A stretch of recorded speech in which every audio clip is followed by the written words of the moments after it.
Good morning. Happy Wednesday. It's going to be a bit of a short one today because I have to head out in about 10 minutes, but wanted to hop on. And of course, we need lipstick. So let's make sure we have our lipstick on. Every time, I don't know if you know this, but every time I put on lipstick, and I'm doing it with you guys, it reminds me of my mom because my mom never left the house without lipstick, and pretty much all the time at home she had lipstick on, even if she was running around the house naked. And my mom loved to run around the house naked. She always wore white because she was a nurse, so she always wore white, and then everything under her white was always white. And my mom was like super super thin and had these like gigantic boobs. She was gorgeous. And she would still always wear girdles. She would wear girdles, and they would be like one piece girdles. So, and they were white, right? So she would like run around in these like one piece girdle things and white stockings. Aw, she looked like an angel. I just thought of that. So come on in and say hi. Yes, I'm putting my lipstick on, which I always do in the morning. So this morning, I was reading my meditation. I just love me some Melody Beatty. Melody Beatty and I go way back, and not really, like just reading. And today in the meditation this morning, she talks about trusting yourself to know what's right, and not trying to fit yourself into a round hole if you're the square peg, and how we do that. And what she was talking about is sometimes we're totally not aware, right? We are totally not aware that we're trying to fit ourselves into this round hole as a square peg. And it's something that could be minor that we're doing, and it only lasts for like hours until we become aware, or it could be years of doing this, and not becoming aware. And so it made me think of a story. It made me think of a story, and a story of a recent client that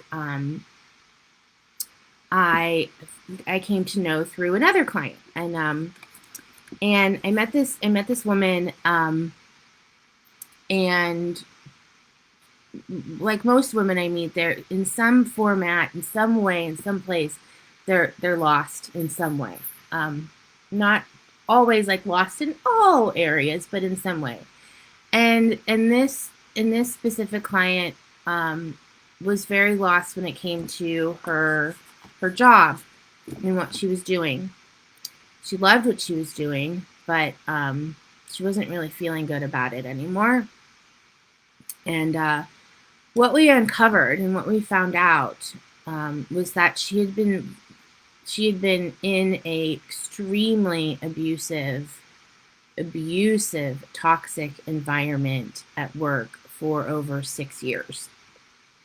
Still loving what she does, loving her mission, loving like the outcome, but inside this environment that was extremely toxic, and really, really abusive.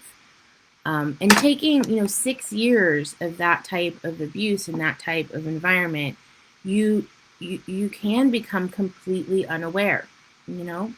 So it's like the abusive relationship where you keep going back. You just become completely unaware.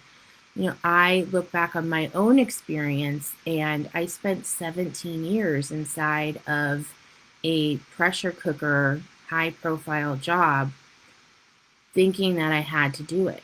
This square peg inside the round hole, not even realizing, not connecting the two. So I started working with her, and we found out that she was in this really abusive and toxic environment at work. And then once we saw that for what it was, then we turned off the blame game. We turned off like these are all of the things that we could blame, and we turned on the self-discovery and inventory. Because the moment we start to look at what we can blame, that we become unaware again. We become unaware again. So she was able to find out all these things about herself, and she knew them. She knew that all her life she had been a people pleaser, and all her life she had been codependent, and these were like characteristics that were conditioned and rooted from her upbringing, but put into an environment that was so unhealthy. Those deficiencies were accelerated, right? So accelerated because that's how she survived, right? So when we're in crisis, we're in toxic, we're in these environments, our behaviors that we know, even though they aren't good for us, they are what we know, and they protect us, and it's what we do to survive. And then she started to figure that out, find that out, like, oh, this is all these years I've been activating people pleasing, and now I'm doing it even more in this role and in the last 6 years. So we had to peel off the onion and peel it down and find out those things that were only serving that toxic situation. Wasn't serving her. And then we needed to practice change. So then we needed to practice change, because we want to go from a square peg to a round hole, to a round hole and a round hole. And in order to do that, so it was, well, in her case, she had the opportunity to take some time off, and so she did. She got the courage to leave the job. Great. We worked through that, and then she took a little bit of time off, which was healing, very, very healing. It's what we need to do. When I was hit in the head with a similar situation many years ago, I did the same thing. I took time off, and I didn't really know what was going to happen. And for me, I took 3 months and just started painting my house. That's what I did. Every color of my house was a different color. My daughters thought we lived in a rainbow, but that's what we did. In her case, she took some time off to spend with her beautiful child, which is great. And then when she was ready, we connected again and started working together again. And those things started coming back in, right? Her stuff came back in that didn't serve her. So those characteristics that are built in. Some people call them character defects, deficiencies, whatever, but they're just built in.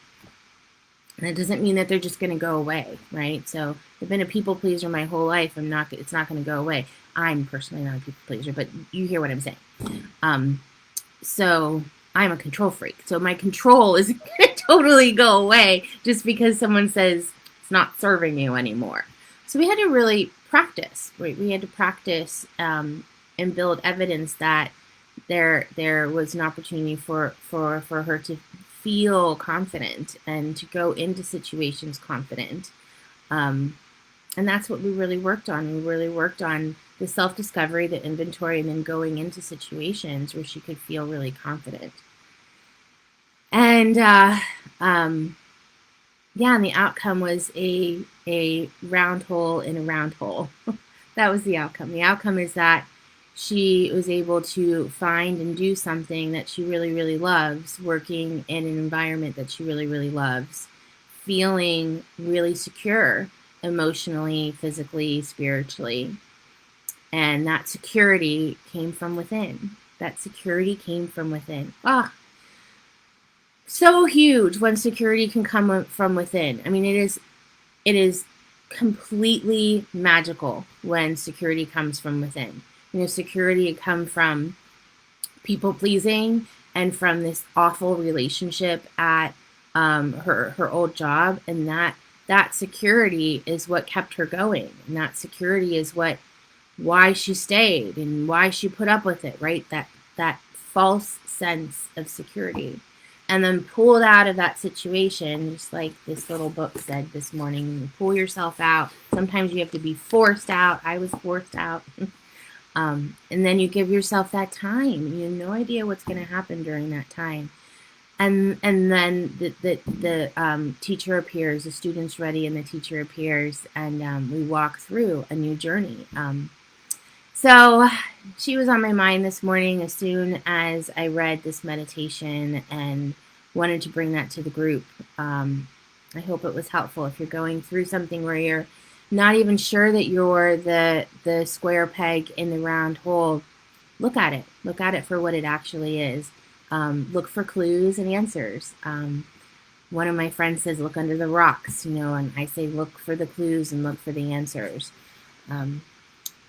So yeah, go out and have a beautiful day today. Today was not about sales and strategy and all the sales stuff that you may have thought it was going to be about, because I like to switch it up. It's fun. And I am going to run now because I am late for a date. Have a great day. Have a blessed day. Bye.